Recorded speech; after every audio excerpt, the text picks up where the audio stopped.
Bismillah, walhamdulillah, wassalatu wassalamu ala rasulillah wa ala alihi wa sahbihi ajma'in. Assalamualaikum warahmatullahi wabarakatuh. Bersama dengan kami pada hari ini, malam ini, daripada One Center Malaysia Perlis, di mana kami daripada One Center Malaysia Perlis, kami sepanjang perintah PKP ini, Perintah Kawalan Pergerakan, kami akan bersama dengan anda semua sepanjang setiap hari sehingga 14 hari bulan ini, setiap hari pada pukul 8 malam. Dan hari ini insya-Allah kita akan bersama-sama dengan seorang pendakwa bebas, iaitu Brother Zamri Vinod, yang juga merupakan Ketua Pegawai Operasi One Center Malaysia Perlis. Baiklah, sebelum kita pergi kepada program yang sebenar, iaitu Duat Talk Show, saya akan menerangkan kepada anda semua tentang One Center Malaysia sedikit, pengenalan sedikit tentang One Center Malaysia Perlis. Para penonton sekalian, One Center Malaysia Perlis sebenarnya merupakan sebuah agensi dakwah dan pembangunan saudara baru yang berada di bawah naungan Majlis Agama Islam dan Adat Istiadat Melayu Perlis. Dan One Center Malaysia Perlis telah mula beroperasi pada tahun 2017. Dan setakat ini kami telah melakukan pelbagai program bersama dengan masyarakat bukan Islam dan juga kepada masyarakat Islam itu sendiri. Dan kami juga terlibat dengan program pembangunan saudara baru di seluruh Malaysia. Dan pada hari ini insya-Allah kami daripada One Center Malaysia, kami bersama dalam program Duat Talk Show. Hari ini kita akan bersama dengan Brother Zamri Vinod malam ini, dan tajuk yang akan dibawa oleh Brother Zamri Vinod adalah Mu'alaf, apakah cabarannya? Baiklah, tanpa membuang masa lagi para penonton sekalian, saya ingin menjemput penceramah kita pada hari ini, Ketua Pegawai Operasi One Center Malaysia Perlis, Brother Zamri Vinod.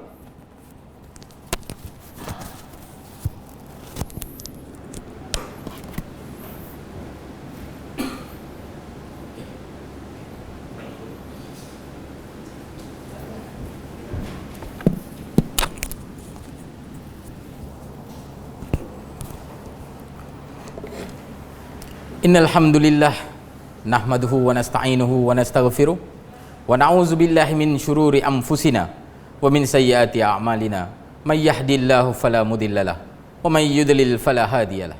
Asyhadu an la ilaha illallah wahdahu la syarikalah wa asyhadu anna Muhammadan abduhu wa rasuluh. Assalamualaikum warahmatullahi wabarakatuh. Kepada sidang penonton sekalian, saudara-saudari yang sedang menonton bersama dengan kami di dalam rancangan Duat Talk Show. Okey, baik. Hari ini anda bersama dengan saya dan kita akan bincangkan tentang satu topik yang saya percaya ramai di kalangan kita yang perlu tahu, iaitu mu'alaf dan apa cabaran dia. Kita tahu mu'alaf ini pada hari ini telah ada ramai di kalangan kita. Kadang-kadang boleh jadi jiran kita, boleh jadi dia duduk di karya kita, boleh jadi ada di kalangan keluarga kita sendiri yang berkahwin ataupun mengenali dengan mu'alaf itu. Oleh itu, hari ini kita nak ceritakan tentang apa sebenarnya cabaran-cabaran yang mu'alaf-mu'alaf ini hadapi. Okey, baik. Sebelum kita pergi jauh sangat, first kali kita kena memahami apa sebenarnya makna mu'alaf. Sebab ramai yang fikir mu'alaf ini apa? Mu'alaf adalah orang yang memeluk agama Islam. Dan mereka hanya limitkan itu sahaja makna mu'alaf. Kalau kita lihat, Allah Subhanahu Wa Taala berfirman dalam surah At-Taubah ayat ke-60, di mana perkataan mu'alaf ini ada disebut di situ dan telah menjadi salah satu daripada golongan asnaf di dalam penerima zakat, iaitu yang nombor 4. Dan kalau kita lihat bersama dengan perkataan mu'alaf ini, biasanya akan disertakan juga dengan mu'alafatu qulubuhum. Apakah yang sebenarnya dimaksudkan dengan mu'alaf ini? Mu'alaf ini tuan-tuan adalah mereka, dia boleh jadi orang yang belum masuk Islam ataupun orang yang peringkat awal memeluk agama Islam, ataupun boleh jadi juga orang-orang yang bukan lahir. Boleh jadi juga mu'alaf itu boleh juga jadi di kalangan mereka yang lahir sebagai seorang Islam. Mengapa saya katakan begitu? Barang siapa yang mana iman dia masih belum lagi kukuh bersama dengan Islam, maka mereka itu digolongkan sebagai golongan mu'allaf. Jadi mu'allaf ini juga boleh jadi mereka yang masih belum lagi memeluk agama Islam, tetapi mereka berjinak-jinak dengan Islam.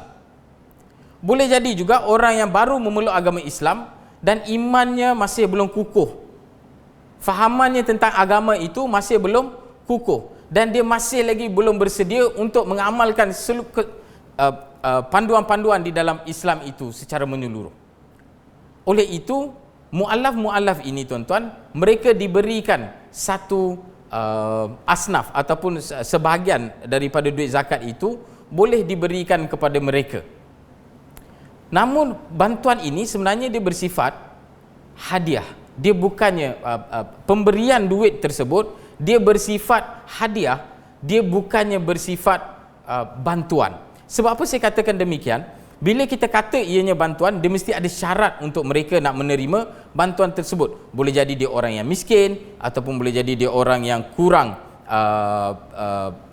duit dan sebagainya. Tetapi mu'allaf ini, untuk asnaf mu'allaf, sesiapa saja, dia masih boleh jadi kaya, ataupun dia boleh jadi juga orang-orang berada dan sebagainya, tetapi dia masih lagi layak kepada asnaf mu'allaf itu sebab dia berbentuk hadiah untuk nak lembutkan hati orang terhadap Islam. Itu sebenarnya fungsi kepada asnaf mu'allaf tadi. Kadang-kadang tuan-tuan, dia sama macam kita bagi hadiah dekat orang. Okey, bila kita bagi hadiah ni, adakah bermaksud hadiah ini hanya boleh diterima oleh golongan-golongan yang berpendapatan rendah? Tidak kan? Hadiah ini hatta kepada pembesar pun kita bagi, kepada sesiapa saja kita bagi sebab dia berunsur hadiah. Begitulah asnaf mu'allaf tersebut. Okey, kalau kita lihat, ada beberapa salah faham mungkin berlaku di kalangan masyarakat kita pada hari ini bila kita cerita tentang mu'allaf. Sebab masyarakat kita faham mu'allaf itu siapa? Mereka yang masuk Islam.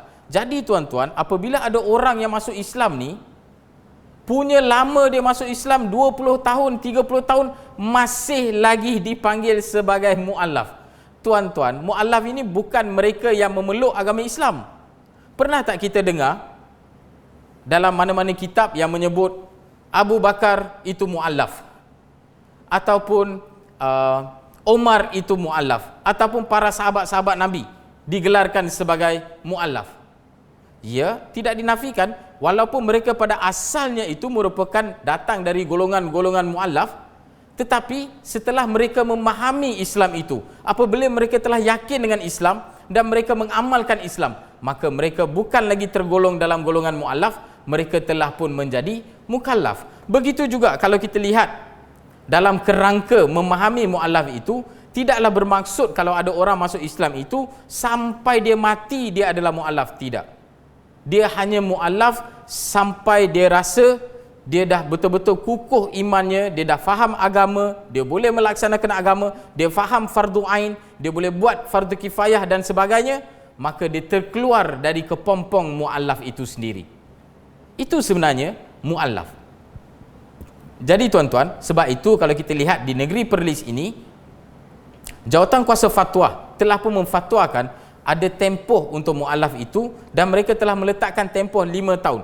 Kenapa mereka meletakkan tempoh 5 tahun? Supaya kita boleh tahu tempoh mana yang mu'allaf itu dia layak untuk asnaf mu'allaf tadi. Okey, bagaimana dengan mereka yang telah melebihi 5 tahun?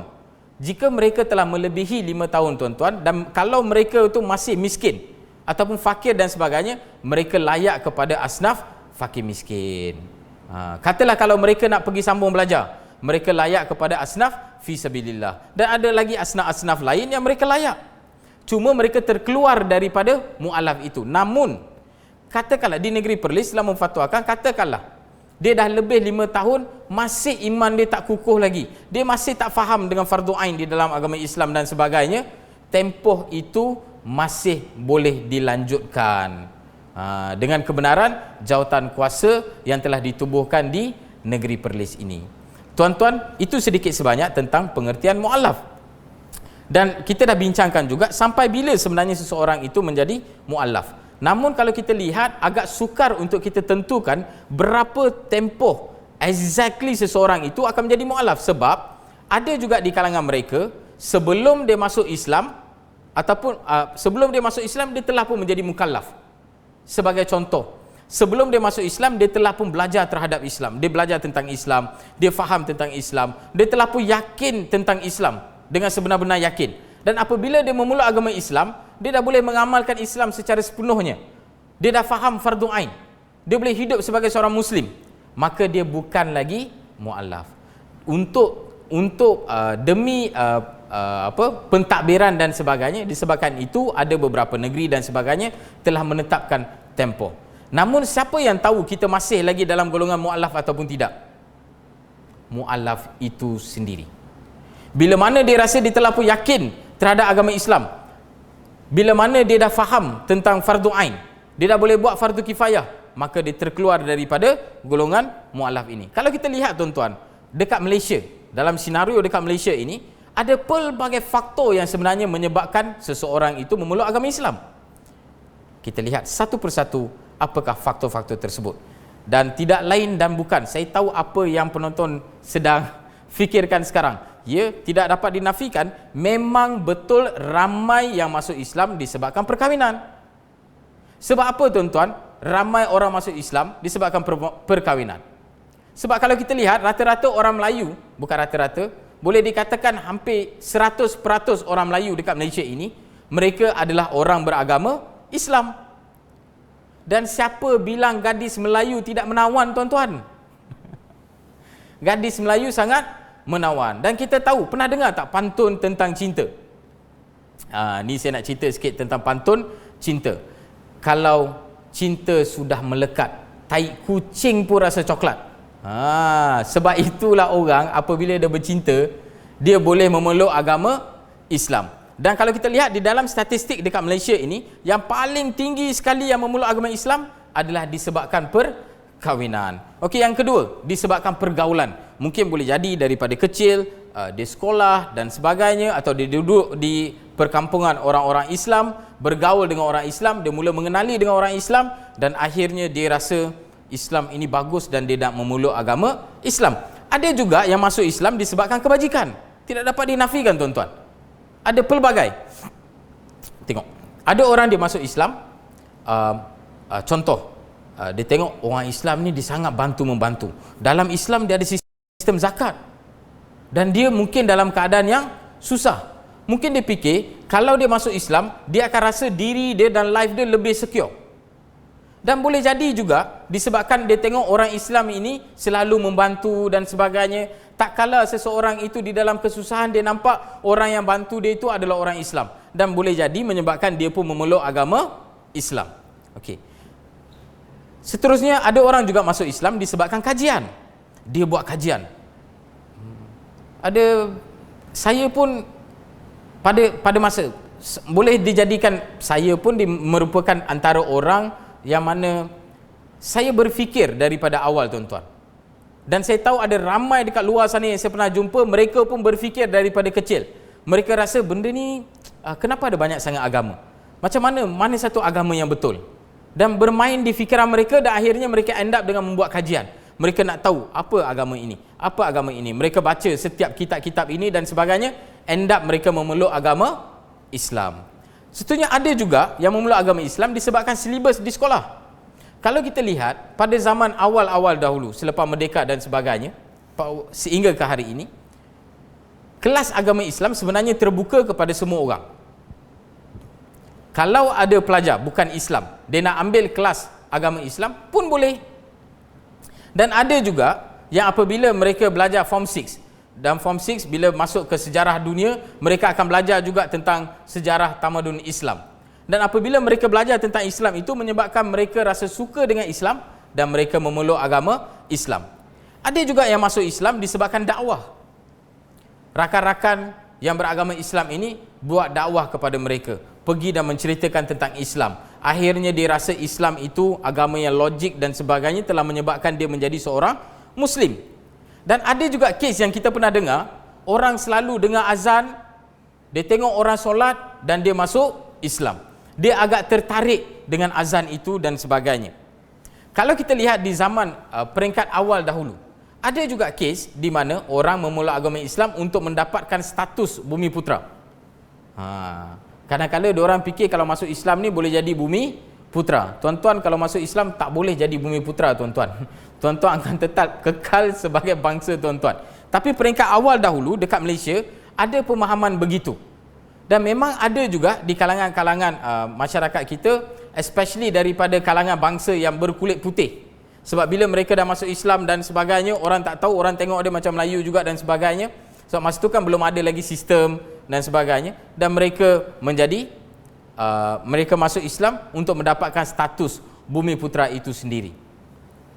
Okey, ada juga yang masuk Islam disebabkan perniagaan. Sebab apa mereka masuk Islam tuan-tuan? Sebab dia rasa kalau dia masuk Islam, perniagaan dia akan bertambah maju. Contoh, kalaulah dia satu orang Chinese, bukan Islam, dia rasa kalau dia buka kedai, orang Cina je datang, orang India je datang, mungkin orang Kristian datang. Tapi orang Melayu dan beragama Islam tak mau datang. Tapi tuan-tuan, kalau dia masuk Islam, dia kalau buka bisnes, cakaplah dia buka bisnes Chinese food, Muslim Chinese food. Tuan-tuan cuba tengok, biasanya Muslim Chinese food ini adalah salah satu perniagaan yang sangat maju dan sangat berjaya kalau kita lihat. Dan mungkin ada di kalangan orang juga yang fikir, okey, dia masuk Islam, dia buka kedai ala-ala kedai mamak. Tuan-tuan tengok kedai mamak ni dan kedai Cina Muslim ni, semua bangsa pergi. Cina pergi, India pergi, Melayu pergi, semua pun pergi, sama dengan mamak. Mamak ini boleh dikenali sebagai kedai satu Malaysia. So ramai yang pergi ke sana. So ini antara banyak sebenarnya faktor, dan ada banyak lagi kalau kita nak cerita case by case dan sebagainya. Apa yang saya ceritakan ini adalah di dalam senarai kami, yang mana dia start daripada yang tertinggi sebab apa orang masuk Islam sampailah ke terendah. Okey, baik. So selepas ini kita akan bincangkan bersama berkaitan dengan cabaran mu'alaf itu, tuan-tuan. Jadi mu'alaf ini sebenarnya tak senang, tuan-tuan. Kita kadang-kadang mungkin fikir seseorang itu masuk Islam, hari ini dia fikir, besok dia masuk. Sebenarnya tak. Ada banyak faktor yang sebenarnya menghalang seseorang itu, dan ada juga banyak faktor yang mungkin menjadi penghalang, dan ada juga banyak benda yang sebenarnya merunsingkan jiwa mu'alaf itu sendiri. Kalau kita lihat, kita boleh pecahkan kepada 3 fasa. Ya, ini cabaran seorang mu'alaf sebelum dia memulai agama Islam, cabaran seorang mu'alaf semasa dia memulai agama Islam, dan juga cabaran dia selepas dia memulai agama Islam. Okey, kita akan lihat apa sebenarnya cabaran-cabaran mu'alaf ini sebelum dia memulai agama Islam.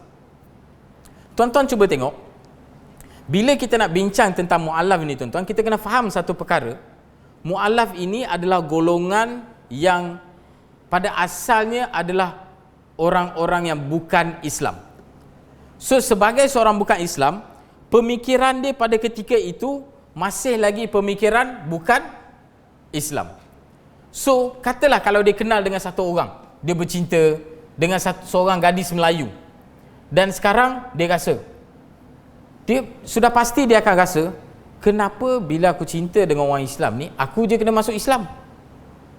Kenapa tak dia yang masuk agama aku? Setiap mu'alaf yang bercinta dan nak masuk Islam ni tuan-tuan, saya percaya pasti mereka akan berfikir begini. Dan dia akan fikir juga, kalau kena pula yang mu'alaf itu adalah lelaki, sudah tentu dia akan fikir, aku lelaki, patut perempuan kena ikut akulah, barulah macho. Takkanlah aku perempuan nak ikut, aku lelaki nak ikut perempuan, mana macho. Tapi nak buat macam mana? Ini antara perkara yang akan ada, dan dia akan rasa agama kan urusan peribadi. Kenapa nak kecoh-kecoh? Tengok macam dekat Singapura, tengok macam dekat Indonesia, tengok macam dekat India. Boleh je diorang kahwin campur. Dia akan berfikir begitu. Jadi benda pertama yang perlu kita lakukan kepada mereka, kita perlu fahamkan kepada mereka, tuan-tuan, dalam Islam ini kita percaya Allah Subhanahu Wa Taala berfirman dalam surah An-Nisa ayat ke-48, di mana Allah Subhanahu Wa Taala boleh ampunkan apa sahaja dosa yang dilakukan oleh manusia mengikut kehendaknya, melainkan dosa syirik. Sebab itu tuan-tuan, kalau kita lihat dalam Islam ini, tidak dibenarkan seorang Islam untuk berkahwin dengan seorang yang bukan Islam. Sebab apa tuan-tuan? Bagaimana orang Islam, kami orang Islam ini nak hidup dengan satu orang yang sedang mensyirikkan penciptanya? yang sedang menduakan penciptanya. Besok kita akan hadapi masalah bila ada anak nanti nak pilih agama mana, akan ada pelbagai konflik yang akan timbul di dalam rumah tangga nanti. Seorang ikut lain, seorang ikut lain. So ini antara konflik-konflik akan timbul. Namun persoalannya dekat sini, siapakah orang yang nak pergi menceritakan pada mereka? Siapa yang nak terangkan kepada mereka?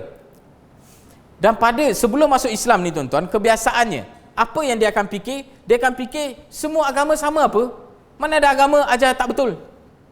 Mungkin. Dan kita lihat hari ini memang ramai yang bercakap begitu. Hatta kalau kita lihat orang-orang bukan Islam pun mereka akan berkata begitu. Mereka akan katakan semua agama sama. Semua agama ajar benda yang baik. Tuan-tuan, isu menjadi seorang Muslim ini bukan hanya kebaikan. Dalam Islam ini ada dua perkara yang perlu kita follow. Tolong ambil air sikit boleh? Okey, dalam Islam ini ada dua perkara yang perlu kita ikut. Dia bukan hanya kita kena ikut mana yang baik, tetapi dalam waktu yang sama juga kita kena ikut mana yang betul. Kalau jadi baik tapi tak buat benda yang betul, dia tetap tak betul tuan-tuan. Sebagai contoh, pernah dengar tak Robin Hood? Robin Hood ni dia buat benda baik tak? Buat benda baik kan? Dia tolong bantu orang-orang yang susah. Tetapi adakah dia buat dengan cara yang betul? Tidak. Apa dia buat? Dia pergi rompak orang-orang kaya dan dia ambil rompakan itu dan berikan kepada orang-orang miskin. Di dalam Islam tuan-tuan, perkara begini tidak dibenarkan. Dia mesti baik dan dia mesti betul. So kenapa mungkin ada yang kata semua agama sebenarnya mengajar benda yang baik? Ya, tidak dapat dinafikan ada agama-agama juga yang mana ajarannya mengajar kepada baik. Tetapi persoalannya dekat sini tuan-tuan, kenapa kami memilih menjadi seorang Muslim?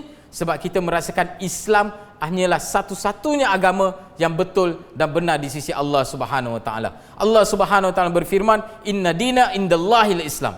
Sesungguhnya satu-satunya agama yang diterima di sisi Allah Subhanahu Wa Taala hanyalah Islam.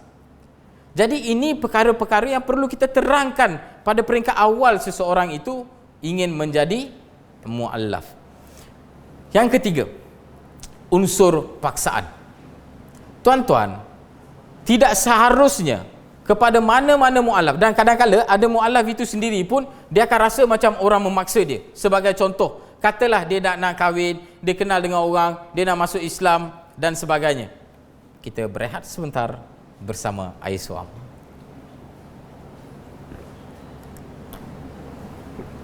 Okey, baik. Tadi kita dekat mana? Berkaitan dengan paksaan. Okey. Kadang-kadang tuan-tuan, ada di kalangan orang yang memeluk agama Islam, sebelum dia masuk Islam itu, dia akan rasa macam orang memaksa dia. Kenapa dia rasa begitu? Sebab ada masyarakat kita pun yang buat begitu. Contoh, dia nak kahwin, terus bagi tahu dekat dia, kau bila nak masuk Islam? Jumpa je. Tahu dia kenal dengan satu orang yang beragama Islam. Bila jumpa, kau bila nak masuk Islam? Kau ni nak kahwin kena masuk Islam ni. Bila nak masuk? Bila nak masuk? Tuan-tuan, dia akan pressure diri dia. Apa pasal ni, apalah masalah? Bagilah masa dulu dan sebagainya. Dan dia akan rasa macam orang memaksa. Sebab itu tuan-tuan, macam kami ni, kami tidak pernah memaksa sesiapa pun untuk memeluk agama Islam. Antara nasihat yang akan kami berikan kepada dia, kita akan tanya, adakah kamu dah bersedia? Kalau tidak, kita akan bagi tahu dengan dia, take your time, ambil masa kamu, kalau boleh belajar dulu tentang Islam. Dan kalau dia nak belajar, bagi dia belajar. Kalau dia ada soalan, bagi dia tanya dan sebagainya. Tuan-tuan, samalah macam kita kan. Boleh tak kita paksa seseorang untuk mencintai seseorang lain? Tidak. Dia perlu datang dengan sendiri. Dan kita perlu bagi masa untuk seseorang itu, dan jangan sampai dia fikir dia di dalam keadaan terpaksa atau ada orang yang memaksa dia. Kita perlu berikan kebenaran kepada seseorang itu untuk dia membuat keputusan untuk dirinya sendiri. Namun dia kena faham. Sekarang kalau ada orang tanya, kenapa seorang non-Muslim tak boleh berkahwin dengan orang Muslim?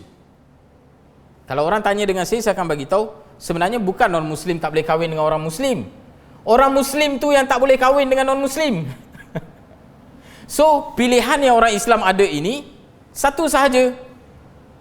If you ready to become Muslim, dia boleh kahwin. Kalau tidak, dia kena cari pasangan yang beragama Islam. Sebab apa? Sebab yang saya katakan tadi. Sebab orang Islam, dia tidak boleh berkahwin dengan orang yang masih mensyirikkan Allah Subhanahu Wa Taala. Baik, kita sambung. Kadang-kadang tuan-tuan, di peringkat awal orang bila nak memeluk agama Islam dan sebagainya, di kalangan mu'allaf ini, sebelum dia masuk Islam, dia ada banyak persoalan yang bermain di minda dia. Tak terjawab ni. Okey, bila dia dengar penjelasan seseorang, dia akan rasa, okey, agama Islam agama yang bagus, okey, dia ajar benda bagus dan sebagainya, ada sistem yang bagus. Tapi ada persoalan tak terjawab.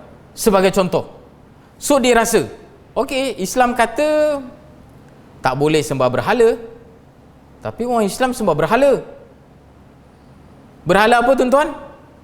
Dia masukkan Kaabah. Wah, tengok, orang Islam punya berhala adalah berhala terbesar di dunia, black box tu. Tetapi dia nak tanya, dia tak tahu dekat siapa dia nak tanya tuan-tuan. Sebab apa dia tak tahu dekat siapa nak tanya? Bayangkan tiba-tiba ada seorang bukan Islam datang dan tanya dekat orang Islam. Tiba-tiba datang dekat tuan-tuan dan tanya, okey, kenapa you orang sembah black box? Dan orang kata tak boleh sembah berhala, tapi orang sembah berhala. Rasa-rasa apa yang orang akan jawab? Apa tuan-tuan? Biasanya orang akan bagi tahu, kalau dekat luar lah, bukan yang menonton ini, orang-orang dekat luar tu biasanya orang akan bagi tahu apa? Kau bukan Islam, apa pasal kau tanya? Kat mana sebenarnya dia nak dapatkan jawapan tuan-tuan? Mana tempat yang ada? Namun persoalan ini bermain di minda dia. Kalau wanita mungkin dia rasa, okey, Islam agama yang bagus dan sebagainya, tetapi kenapa Islam merendahkan wanita? Dia masih tak dapat jawapan untuk perkara-perkara ini. Dan apabila dia tak dapat jawapan, maka dia masih dalam keadaan yang runsing tuan-tuan. Sebab dia tak dapat jawapan lagi kepada benda-benda yang dia perlukan jawapan. Dan benda itu sebenarnya masih menghalang dia daripada membuat keputusan untuk memeluk agama Islam.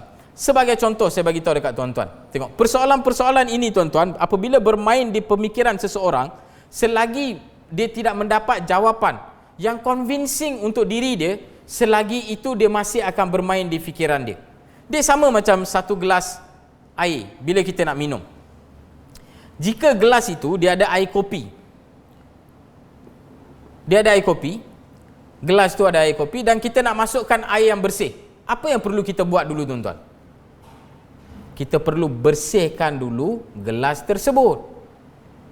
Lepas tu baru masuk air yang bersih, barulah dia akan jadi air yang bersih. Kalau kita terus masukkan air bersih ke dalam air yang ada sisa kopi tadi, dia tak akan jadi air yang bersih.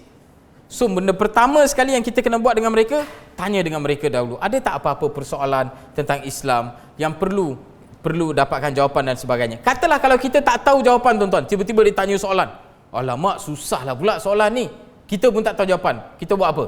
Jangan goreng tuan-tuan. Kebanyakan daripada kita buat apa? Sebab manusia ni kadang-kadang di kalangan kita ada masalah. Bila kita tak tahu, kita nak cakap kita tak tahu tu susah sangat. Kita takut orang nampak kita macam bodoh sangat kalau kata tak tahu. Jangan risau tuan-tuan. Bila kita tak tahu, kita cakap tak tahu, saya percaya orang itu akan lebih menghargai kejujuran kita. Tapi bila cakap tak tahu, jangan terus buat tak tahu. Cakap, okey, soalan yang sangat bagus, boleh tak? Okey, tak bagi tahu dengan dia, ini soalan yang sangat bagus. Nanti saya akan dapatkan jawapan. So, pergi cari jawapan dan berikan jawapan kepada dia. Ataupun bawa dia kepada orang-orang yang boleh menjawab persoalan-persoalan dia. Okey, apa lagi cabaran mu'alaf sebelum dia memeluk agama Islam?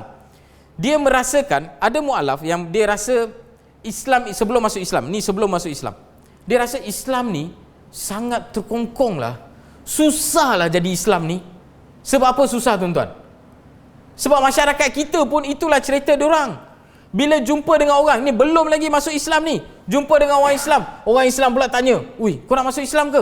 "Ui, Islam ni susah, kau tahu tak? Kau kena sembahyang 5 kali sehari." Wish, dia pun fikir 5 kali? Aku masa sekarang ni 2 kali pun susah, seminggu 2 kali pun susah. Ini sehari 5 kali. Lepas tu orang bagi tahu pula kalau masuk Islam kena puasa. 1 titis air pun tak boleh minum. Wush.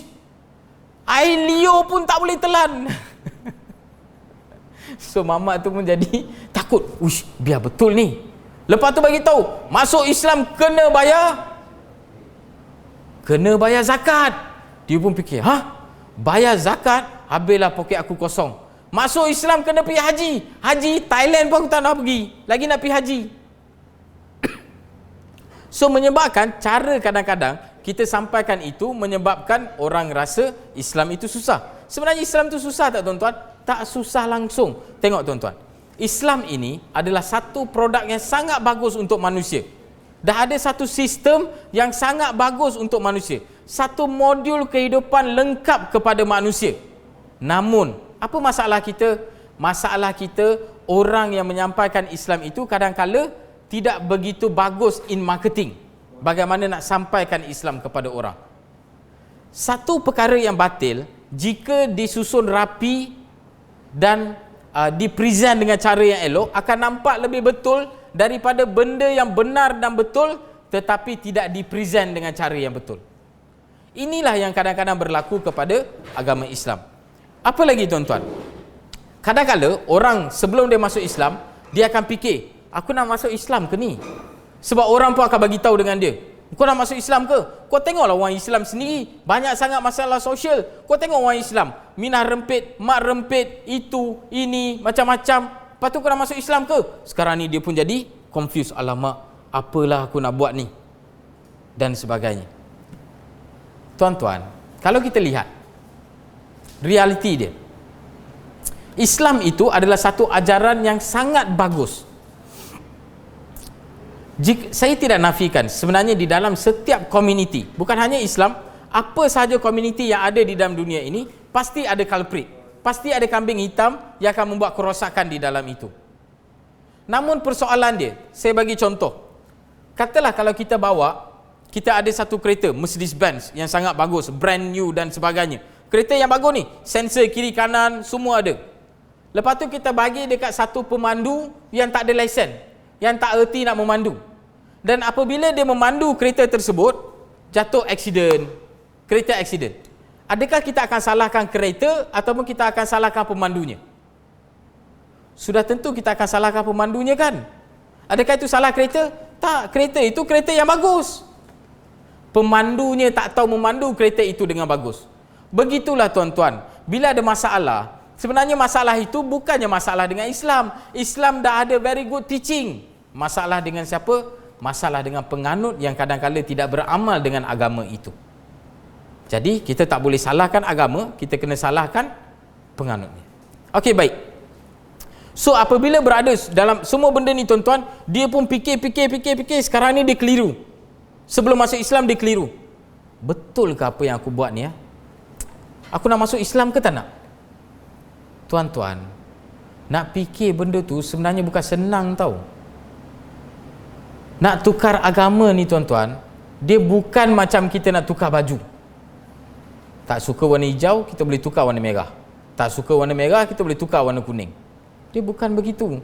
Sebab menukar agama itu melibatkan semua, melibatkan rakan-rakan, melibatkan keluarga, melibatkan mak bapak, melibatkan adik-beradik, melibatkan semua, melibatkan identiti, melibatkan pemikiran dan macam-macam lagi. Dan dia melibatkan semua perkara-perkara ini dan akhirnya menyebabkan seseorang mu'allaf itu sebelum dia masuk Islam itu dia dalam keadaan sangat keliru. Boleh jadi berhari-hari, berbulan-bulan, bertahun-tahun dia fikir, nak masuk ke tak nak? Macam mana aku nak buat dan sebagainya. Dan katalah dia jumpa dengan orang ataupun orang bagi penerangan dan sebagainya, akhirnya dia pun rasa okey, dia nak masuk Islam. Sekarang ni bila dia nak masuk Islam pun ada cabaran tuan-tuan. Nak masuk Islam pun ada cabaran. Cabaran yang pertama sekali, sekarang ni dia akan fikir, macam mana aku nak bagi tahu dekat family aku ni? Macam mana nak bagi tahu tuan-tuan? Tuan-tuan rasa senang ke nak bagi tahu dekat family? Ni, family yang membesarkan kita, darah daging kita ni tuan-tuan, susah senang kita mereka bersama dengan kita. Bagi kita makan, bagi kita minum, bagi kita kasih sayang. mak bapak kita dah besarkan kita begitu, tiba-tiba macam mana kita nak pergi bagi tahu kita nak pilih agama lain? Susah ke senang tuan-tuan? Susah ke senang? Cuba tuan-tuan fikir. Cuba tuan-tuan fikir dan tuan-tuan letakkan diri tuan-tuan itu di dalam kasut seorang yang ingin memeluk agama Islam. Macam mana dia nak berdepan dengan adik-beradik dia, macam mana dia nak berdepan dengan mak bapak dia dan sebagainya. Susah tuan-tuan. Sebab kita tahu macam-macam orang akan cakap. Cakap itu, cakap ini. Nak bagi tahu dengan mak pun tak berani tuan-tuan. Nak bagi tahu dengan bapak macam mana nak bagi tahu? Kalau kono pula mak dengan bapak tu garang. Macam mana nak bagi tahu? Kena pula abang. Cuba bayangkan seorang wanita yang nak masuk Islam. Laki elok okey lagi lah. Laki kalau dia tak betul-betul apa orang panggil? Kalau tak cukup kuat dan sebagainya, yang jenis takut cicak tu semua kita tak mau dengar. Kan? Tetapi bayangkan, cuba bayangkan kalau wanita tuan-tuan. Macam mana dia nak berdepan dengan adik-beradik dia? Macam mana dia nak berdepan dengan mak bapak dia? Sukar tuan-tuan. Sekarang ni dia nak masuk Islam pun dia fikir, alamak macam mana aku nak bagi tahu ni? Sebab tu tuan-tuan, biasanya kami ada kes-kes yang bila datang kepada kami, mereka kata mereka nak memeluk agama Islam. Kami yang tolong bantu mereka untuk pergi bawa mereka dekat mak bapak diorang dan tolong ceritakan. Sebab mereka nak hadapi perkara ini seorang-seorang sukar tuan-tuan. Saya faham di kalangan masyarakat kita very simple, diorang kata, pergi je lah bagi tahu, apa susah? Pergi je lah bagi tahu, apa susah? Tuan-tuan, dia bukan as simple as that. Kadang-kala tuan-tuan, ada di kalangan mereka, tuan-tuan, saya nak bagi tahu, ada kes dekat Malaysia ini, orang masuk Islam tuan-tuan, family cincang dia dah masuk dalam kontena, masuk surah khabar tuan-tuan. Bukan semua orang ni tuan-tuan, mereka ada keluarga okey, ada keluarga agak ganas sikit, dan ada bangsa cara penerimaan mereka lain, tidak sama tuan-tuan. Dan cuba bayangkan kalau kena pula keluarga ganas, nak buat macam mana? Sebab itulah tuan-tuan, perkara berkaitan dengan mu'alaf ni tuan-tuan, kita sama-sama kena bantu dia. Kita sama-sama kena ambil tanggungjawab untuk bantu. Dan bayangkan tuan-tuan, dia nak masuk Islam, dia seorang je, tak ada orang support. Siapa nak support dia dekat family dia tuan-tuan? Nak harap siapa support? Semua akan menentang tuan-tuan. Kebanyakannya begitu. Jadi kita kena membantu mereka dan sebagainya. Yang kedua, dia pula kena fikir, sebab ada mu'alaf, bila dia masuk Islam, bila dia nak masuk Islam, dia nak bagi tahu dengan mak bapak dia nak masuk Islam dan sebagainya, apa yang akan berlaku? Bapak terus bagi tahu, okey, kau nak masuk Islam, kau dah besar, kau boleh buat keputusan kau sendiri, lepas ni jangan minta daripada aku duit 1 sen pun. Dia pun fikir, alamak, aku nak masuk Islam ni, tapi kalau aku bagi tahu dekat bapak aku, habisnya aku belajar universiti, besok aku punya duit universiti dia potong pula, mana aku nak pergi cari duit? Ini life seorang mu'alaf tuan-tuan. Kita yang tak tahu semua perkara ini, lepas tu kita tengok ada student masuk Islam, duit daripada rumah dah kena potong, bajet dah kena potong, apa benda semua dah tak bagi duit, dan bila dia datang minta dekat kita, minta bantuan zakat dan sebagainya, kita kata mu'alaf tak ada kerja lain lah, balik-balik minta bantuan je. Tapi kita tak pernah duduk dalam shoe dia dan kita tak tahu apa sebenarnya masalah yang dia hadapi. Tuan-tuan, bila dia bagi tahu dekat family dia kena halau daripada rumah, mana dia nak pergi tuan-tuan? Dia nak minta dekat siapa? Rumah tak ada, siapa pun tak ada. Tapi dia nak dekat Islam. Dan apabila seorang mu'alaf tuan-tuan, dia telah membuat keputusan untuk memeluk agama Islam tuan-tuan, dia bersedia untuk semua perkara tersebut. Siapa yang sepatutnya berdiri di belakang mereka tuan-tuan? Siapa? Keluarga dah lepas tangan terhadap mereka. Namun saya tidak nafikan, ada juga tuan-tuan mu'alaf masuk Islam, keluarganya sangat supportif. Saya pernah jumpa kes-kes begitu. Mak bapak dia tuan-tuan bukan Islam, mereka sendiri bawa dia tuan-tuan masuk Islam tuan-tuan. Mak bapak bukan Islam, duduk nak lihat dia macam mana masuk Islam. Allahu Akbar. Ada juga family yang begitu. apabila mereka berjaya dipujuk, bagi mereka faham dan sebagainya. Sebab itulah tuan-tuan, kadang-kadang ada orang apabila dia memulai agama Islam, dia meminta supaya dirahsiakan pengetahuan daripada family-nya. Sebab ada kalanya dia rasa diri dia terancam, tuan-tuan.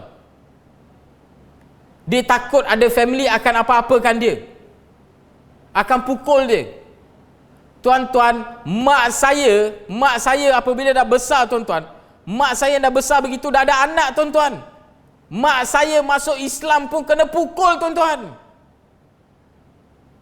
Ini realiti yang berlaku.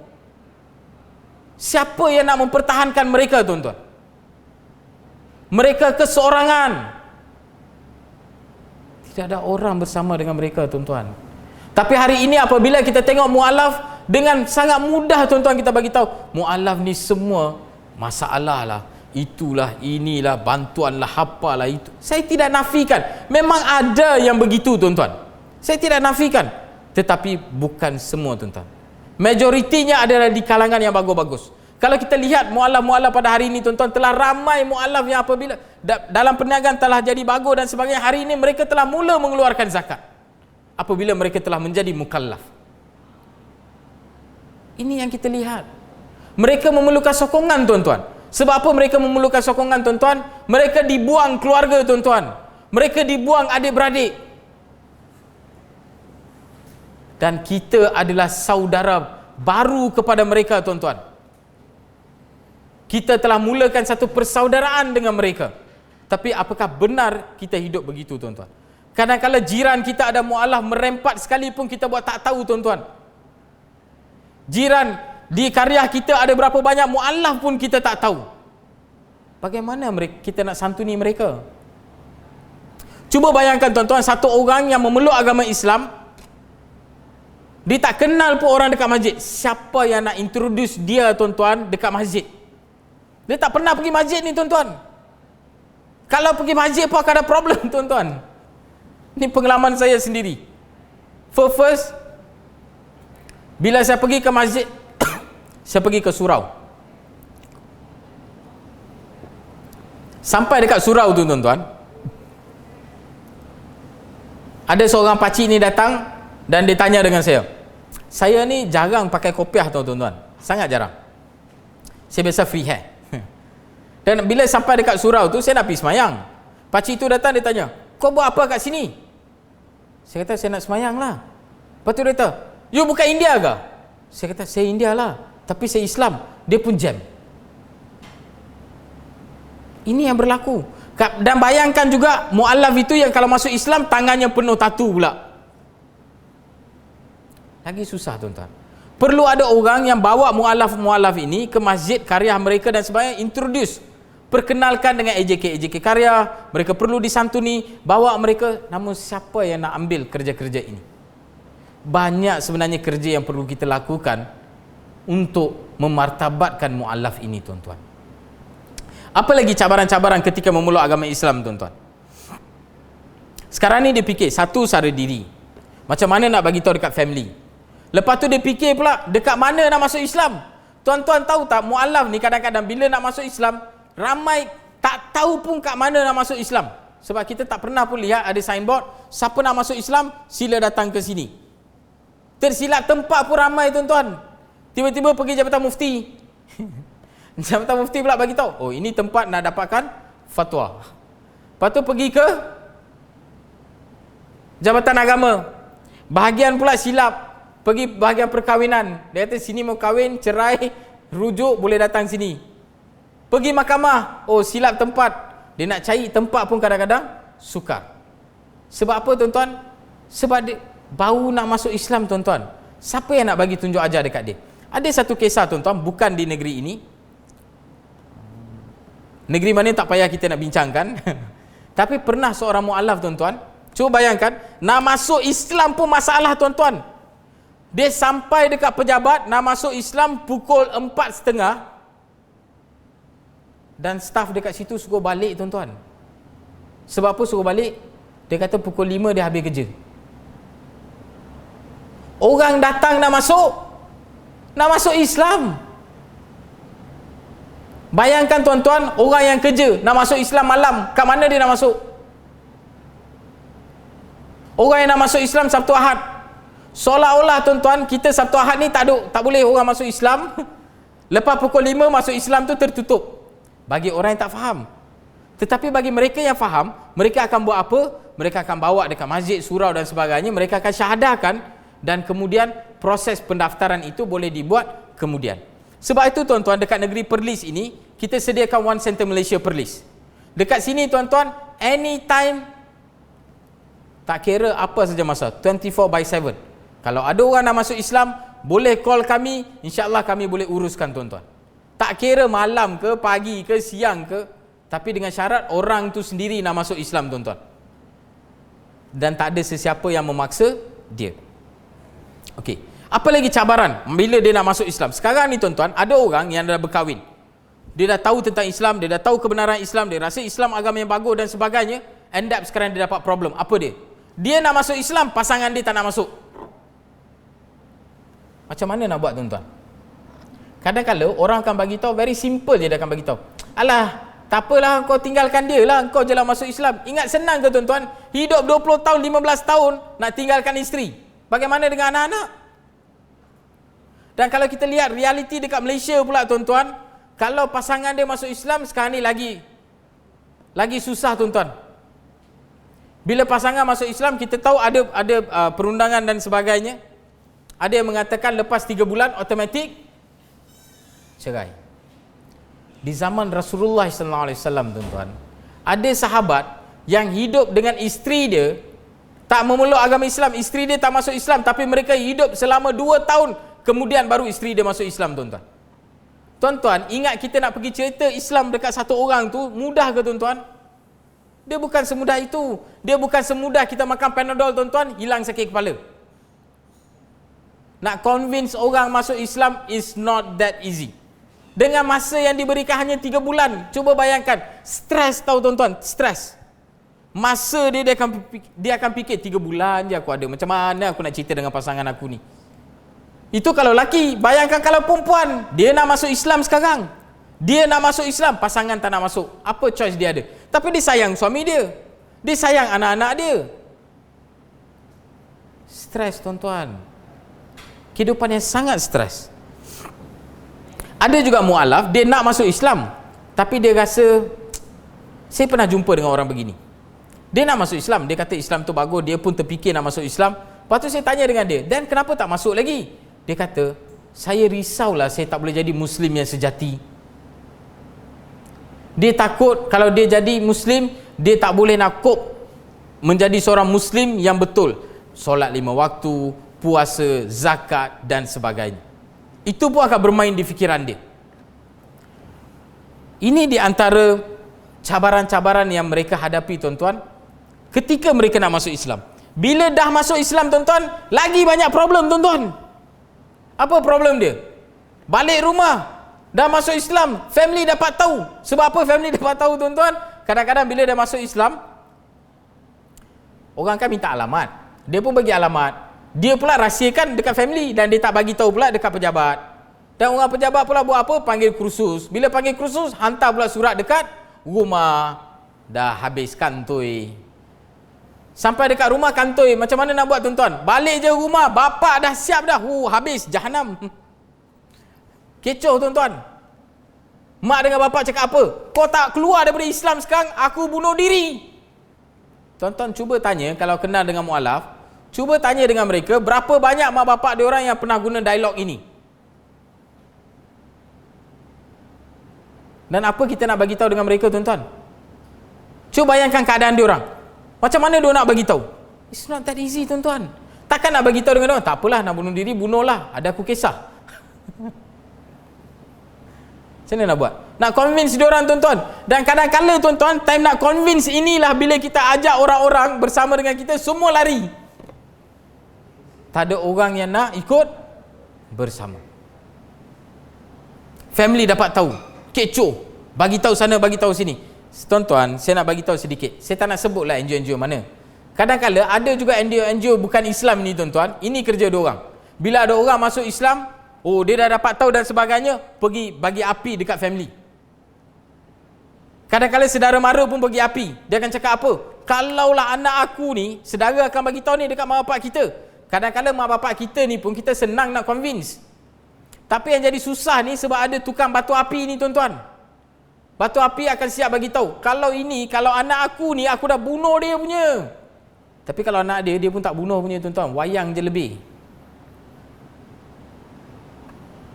Dan mereka pun jadi stres.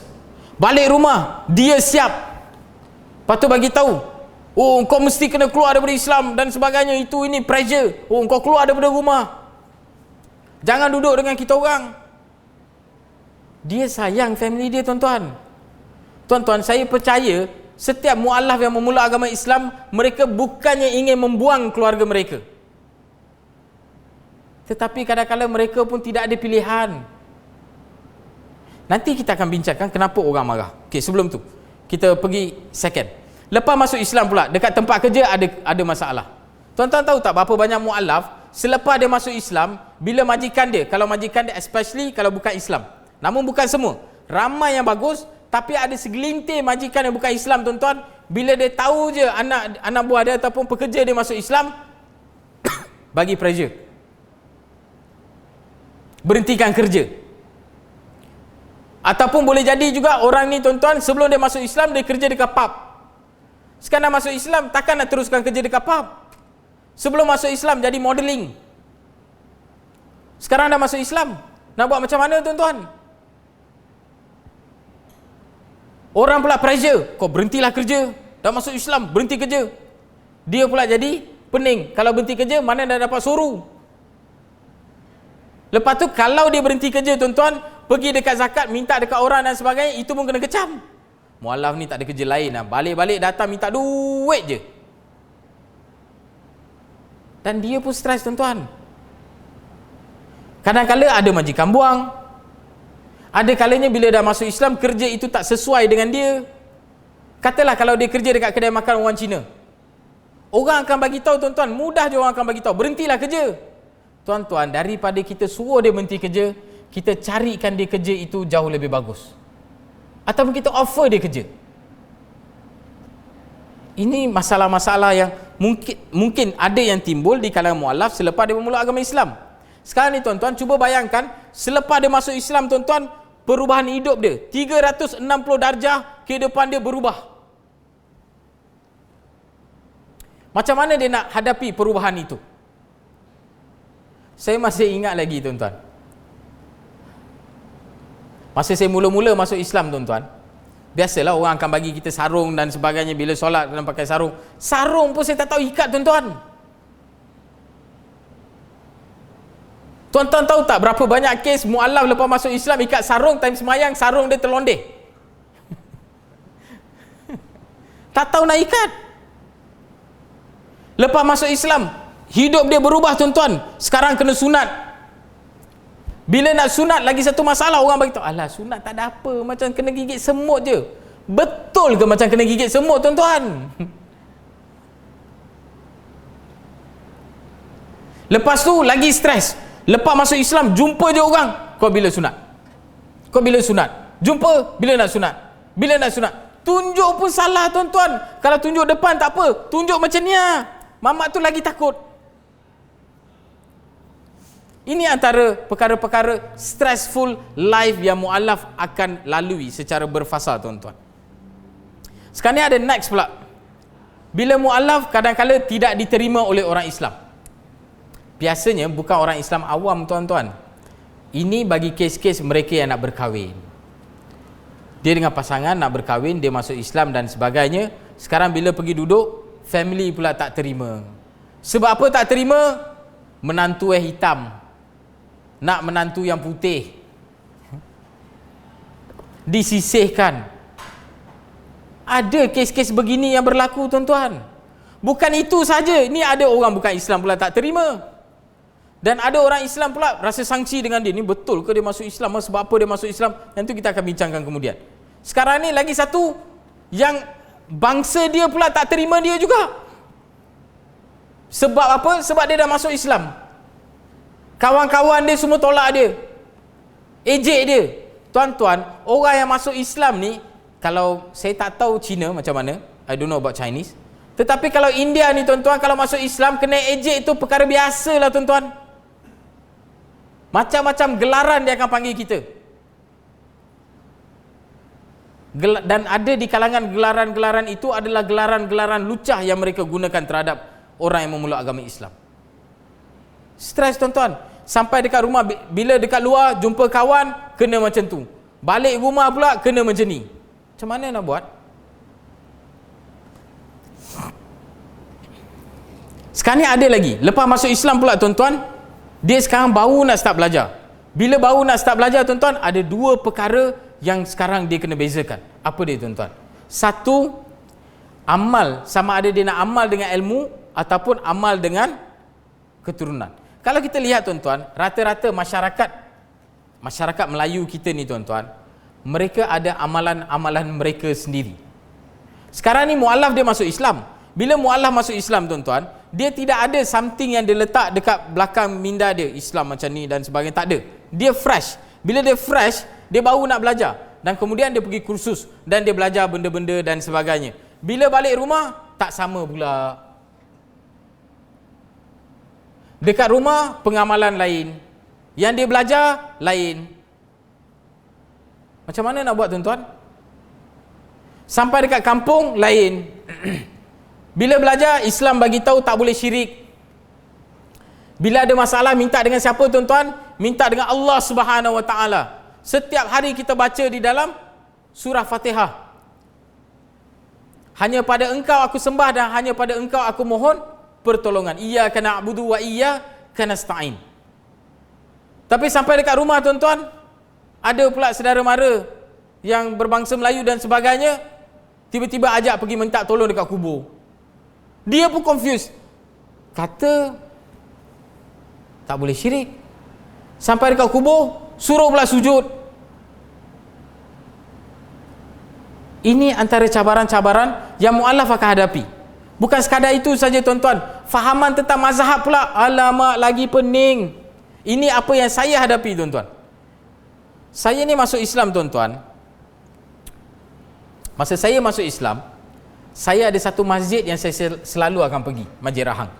Masjid itu tuan-tuan, mereka mengamalkan mereka ni mazhab Hanafi. So saya dah terbiasa daripada awal, subuh memang tak ada kunut. Sebab Hanafi subuh memang tak ada kunut. Dan mereka punya, dan subuh tu pula dia akan lewat.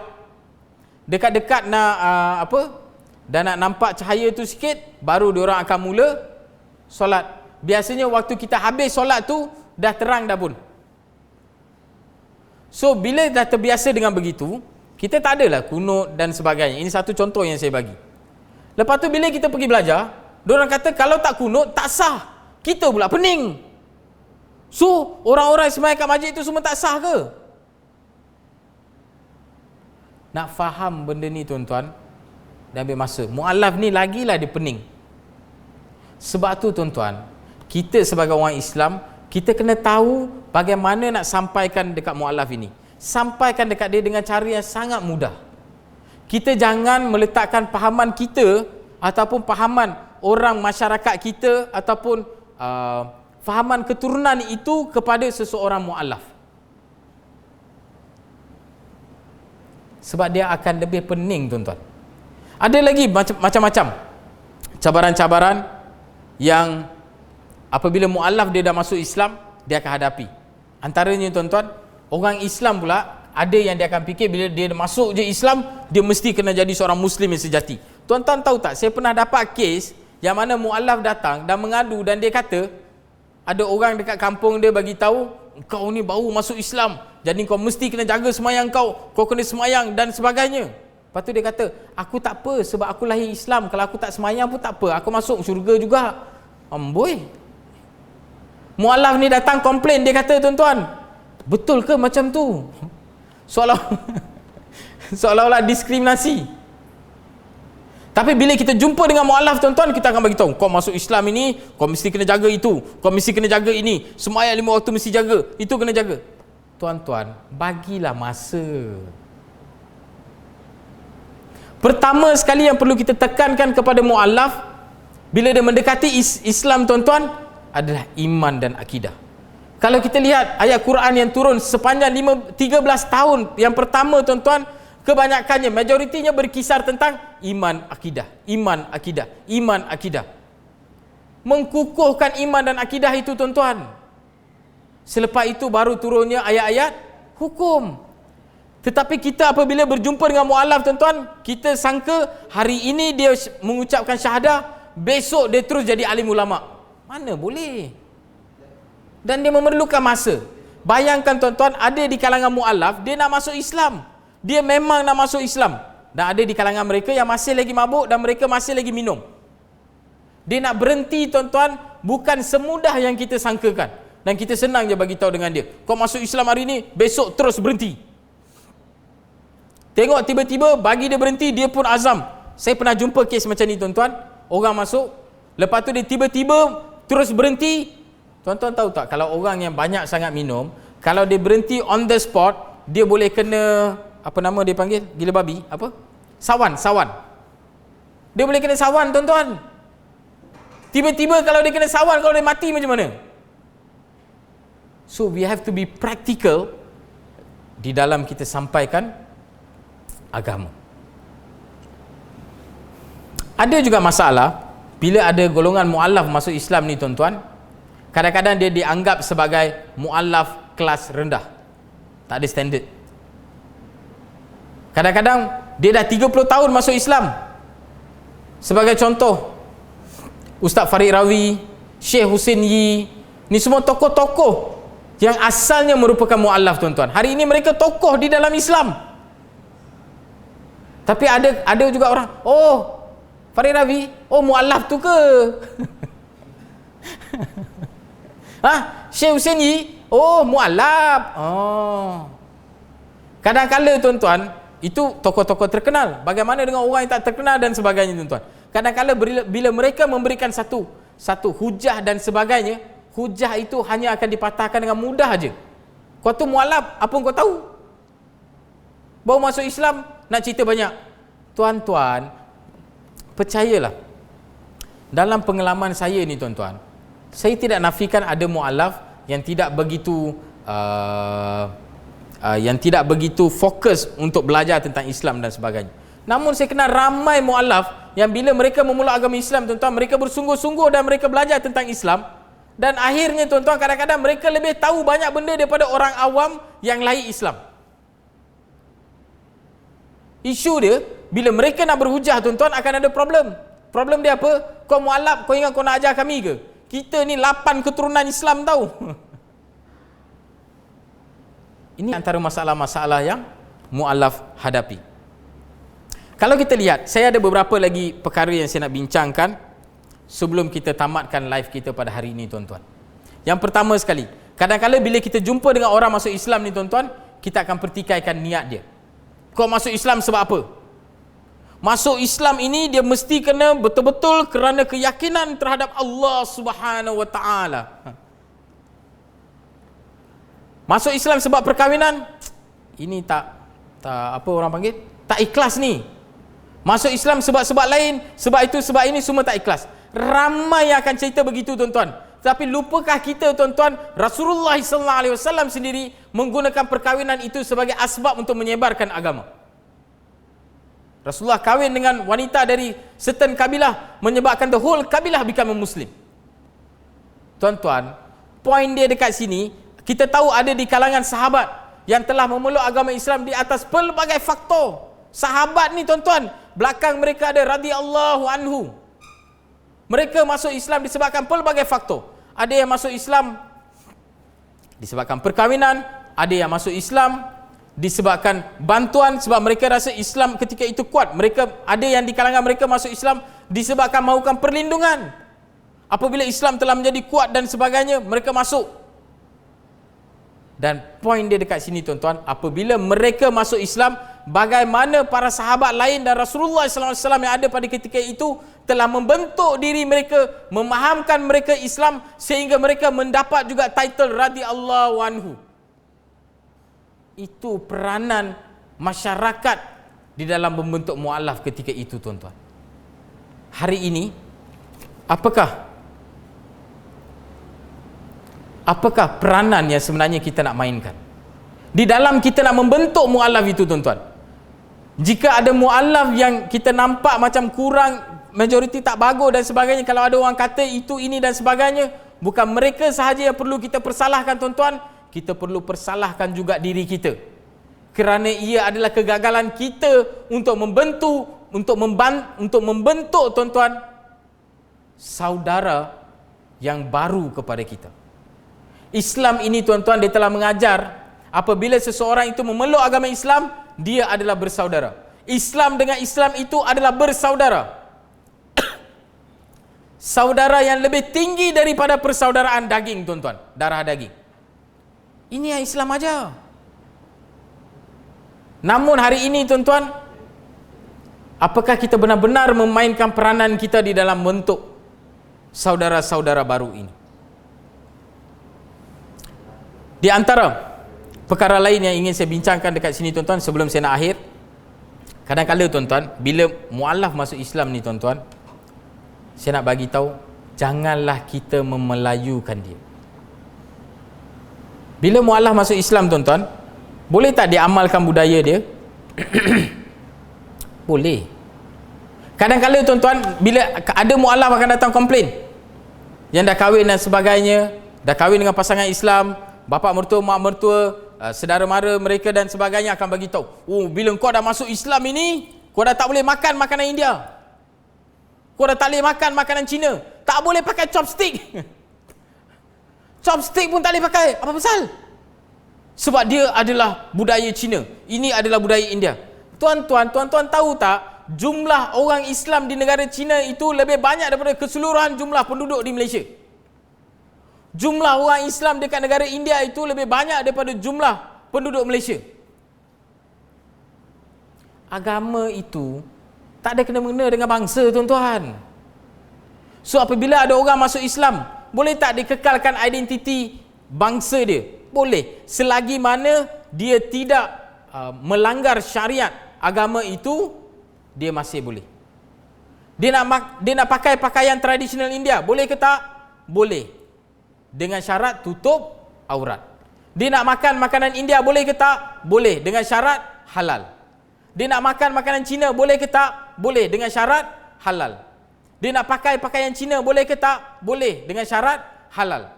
Ada di kalangan kita ni, tuan-tuan, kadang-kadang bila tengok mu'alaf masuk Islam, tak nak bagi dia balik ke rumah mak dia pun. Sebab apa? Takut. Weh, kau jangan balik rumah mak kau. Apa pasal? Nanti akidah kau goyang. Tuan-tuan, kalau cuba bayangkan kita pisahkan anak dengan family dia orang, kita patut bagi dia orang kekuatan supaya mereka kerap balik ke rumah. Bila masuk Islam ni, tuan-tuan, hubungan kita dengan mak bapak kita perlu jadi lebih bagus daripada hubungan kita sebelum kita masuk Islam. Itu yang perlu kita ajarkan kepada mu'alaf. Kita perlu bagi dia orang balik. Sebab apa, tuan-tuan, tak nak bagi dia balik? Takut. Kenapa tak boleh balik? Oh, nanti mak you mungkin dekat rumah dia masak babi. Lepas tu kalau dia serve gelas tu, jangan minum. Kenapa tak boleh minum? Oh, dia mungkin baru lepas makan babi, dia minum guna gelas tu, dia tak samak, dia bagi you minum.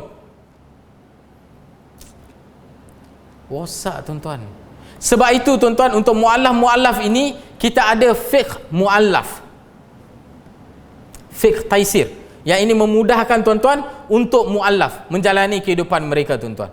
Hari ini kita cerita pasal gelas. Gelas kalau dia balik ke rumah mak dia, tuan-tuan, saya nak tanya dengan tuan-tuan, berapa ramai dekat sini yang pergi kedai mamak? Semua pergi kan? Bagi tahu dengan saya, mana satu kedai mamak dekat Malaysia ini yang samak sudu dia, tuan-tuan?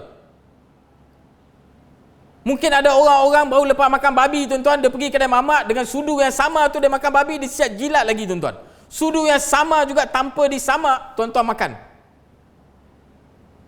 Tuan-tuan, agama ni mudah, tuan-tuan. Tak payahlah kita pertikaikan benda yang kita tak nampak dengan jelas. Sampai nak bawa pergi teleskop lah, apalah. Dan kebanyakannya, tuan-tuan, family kita, ini saya pun masuk Islam, tuan-tuan. Saya pun ada saudara mara yang bukan Islam. Saya, tuan-tuan, bila saudara mara saya kalau bukan Islam, kalau dipawali ke apa ke, kalau diorang jemput kami pergi rumah ke apa tuan-tuan, diorang tahu apa yang kami makan, apa yang tak makan tuan-tuan. Diorang pun tak serve benda-benda yang kami tak makan. Tak ada. Biasanya ayam pun diorang akan beli di ayam mas. Namun poin yang saya nak bagi tahu dekat sini tuan-tuan, apabila mu'allaf masuk Islam, kita perlu menjadikan mu'allaf itu lebih akrab dengan keluarganya. Kenapa tuan-tuan? Kadang-kadang ada golongan-golongan bukan Islam ini, mereka marah kalau anak dia masuk Islam. Tuan-tuan tahu tak kenapa? Sebab dia takut dia akan kehilangan anak dia. Sebab kadang-kadang masyarakat kita buat benda jadi begitu. Tak boleh balik rumah mak, tak boleh itu, tak boleh ini. Kadang-kadang mak dah meninggal pun tak bagi balik tuan-tuan. Cuba bayangkan. Kadang-kadang dia meninggal. Katalah mu'allaf itu meninggal. Keluarga datang, mak bapak datang nak jenguk dan sebagainya. Siap bagi tahu, jangan sentuh. Pasal apa suruh jangan sentuh? Nanti air semayang hilang. Air semayang jenazah tu hilang. Tuan-tuan, bukan jenazah tu yang nak pergi semayang. Kita yang nak semayangkan jenazah tu. Tak bagi keluarga tu datang tengok pun pengebumian tuan-tuan. Perkara-perkara ini mungkin kita nampak benda-benda ini sangat kecil tuan-tuan. Tetapi perkara-perkara kecil inilah yang sebenarnya memberi impak yang sangat besar dekat dunia luar sana. Sama-sama insya-Allah kita cuba ubah perkara-perkara ini tuan-tuan. Yang ketiga tuan-tuan, apabila kita deal dengan mu'allaf, kita kena tahu mana yang perlu kita utamakan, akidah atau fiqh. Hari ini tuan-tuan, saya bagi tahu dengan tuan-tuan, hatta saya sendiri seorang yang memeluk agama Islam. Cuba bayangkan tuan-tuan, bila ada orang kita jumpa dia masuk Islam, benda pertama yang kita akan ajar dia apa dia tuan-tuan? Apa benda pertama yang realitinya orang akan ajar? Fiqh tuan-tuan. Fiqh. Toharah, ambil air semayang, mandi wajib, itu, ini, fiqh. Tadi kita dah bincang. Apa yang mu'allaf pada peringkat awal dia perlukan tuan-tuan? Dia perlukan iman dan akidah. Apabila iman dan akidah dia telah kukuh tuan-tuan, maka sebarang fiqh yang diberikan kepada dia boleh ikut dengan 100% tuan-tuan. Ada juga kes tuan-tuan, kadang-kadang mu'allaf bila dia nak masuk Islam tuan-tuan, ada beberapa perkara yang menghalang dia. Dia bagi tahu, saya pernah jumpa kes begini. Dekat kampung orang asli, pakcik tu dia nak masuk Islam. Lepas tu dia kata, saya nak masuk Islam. Tapi dia kata dekat bawah rumah dia, tuan-tuan tahu tak, ada kampung orang asli ni, diorang akan bela babi tahu dekat bawah rumah. So ada banyak babi-babi yang diorang akan bela dekat bawah rumah. So dia kata dia sayang babi-babi ni. Dia kata dia okey, dia masuk Islam, dia percaya dengan Islam, dia nak masuk dan sebagainya. Tapi dia kata dia sayang nak buang semua babi ni. Dia kata boleh tak saya masuk Islam, tapi saya habiskan dulu semua babi-babi ni. Kalau tuan-tuan, apa tuan-tuan akan bagi tahu? Rasa kalau orang luar, apa dia akan bagi tahu? Ui, tak boleh. Kalau masuk Islam, satu ketul daging babi pun tak boleh makan. Tuan-tuan, dalam situasi begini, apakah yang paling penting? Yang paling penting orang tu masuk Islam dulu ke atau berhenti makan babi dulu? Akidah penting dulu ke ataupun fiqh lebih penting tuan-tuan? Saya nak tanya dengan tuan-tuan, satu orang yang meninggal dalam keadaan dia makan babi, tetapi dia satu orang yang meninggal dalam keadaan dia makan babi, tetapi dia tidak mensyirikkan Allah, dia masih ada tak peluang untuk dapat pengampunan? Ada ke tak ada? Ada kan? Kalau Allah nak ampun boleh tak? Boleh. Saya bagi tadi Surah An-Nisa ayat ke-48, Allah Subhanahu Wa Taala boleh ampunkan apa saja dosa yang manusia lakukan mengikut kehendaknya, melainkan dosa syirik. Tetapi kalau ada orang tuan-tuan, dia tak makan babi tetapi dia mati dalam keadaan mensyirikkan Allah Subhanahu Wa Taala, mana yang lebih teruk tuan-tuan? Sudah tentu yang syirik kan. Jadi benda pertama yang sebenarnya kita kena halang semua manusia ini buat tuan-tuan adalah tidak mensyirikkan Allah Subhanahu Wa Taala, hanya menyembah Allah Subhanahu Wa Taala. Lepas itu step by step kita ajar dia apa yang perlu dia buat dan sebagainya. Sama juga tuan-tuan, kita tahu di zaman Rasulullah SAW Ada sahabat setelah mereka memeluk agama Islam, perintah larangan minum arak pun belum turun lagi tuan-tuan. Dan dia turun secara berperingkat. 3 fasa sebelum menyuruh orang berhenti minum arak secara total. Hari ini kita, bila orang masuk Islam, kita ingat on the spot dia kena jadi suci, bersih dan sebagainya. Sebab itu tuan-tuan, sangat penting untuk memahami, untuk kita nak memahami apakah itu fik keutamaan. Untuk kita tentukan untuk ketika itu dan sebagainya, mana satu yang lebih utama.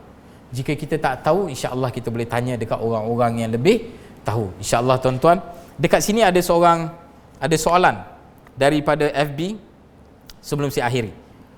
Jahar bin Abid, apa faktor orang Cina dan India yang peluk Islam lebih efisien dakwahnya berbanding orang Melayu yang sedia Islam?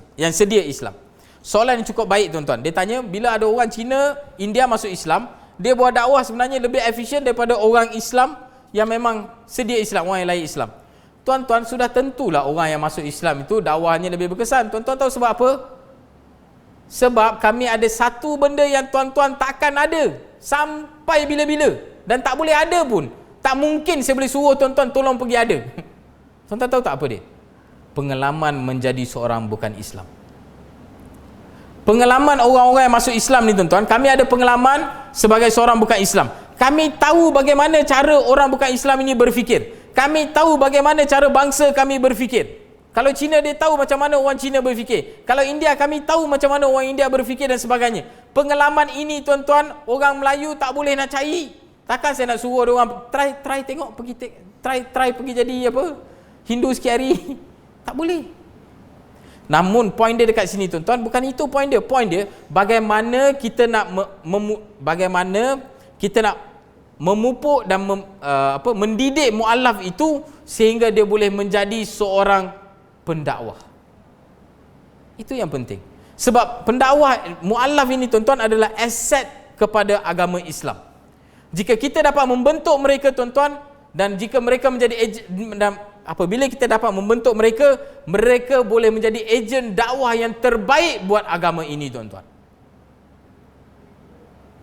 Mereka faham bahasa mereka. Mereka faham bahasa orang-orang India.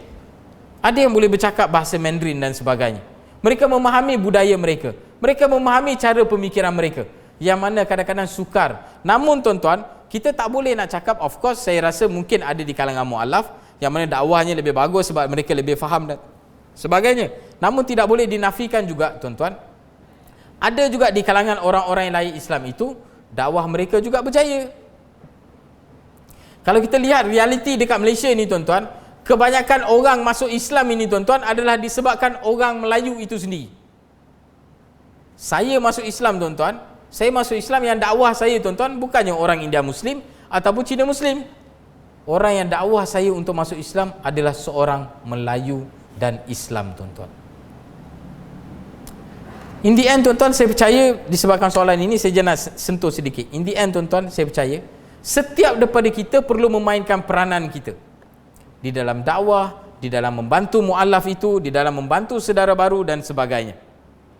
Macam saya katakan tadi, mu'alaf mereka ada kelebihan, mereka adalah aset kepada agama, mereka ejen dakwah yang terbaik, dan perlu juga kita jadikan mereka sebagai pendakwah.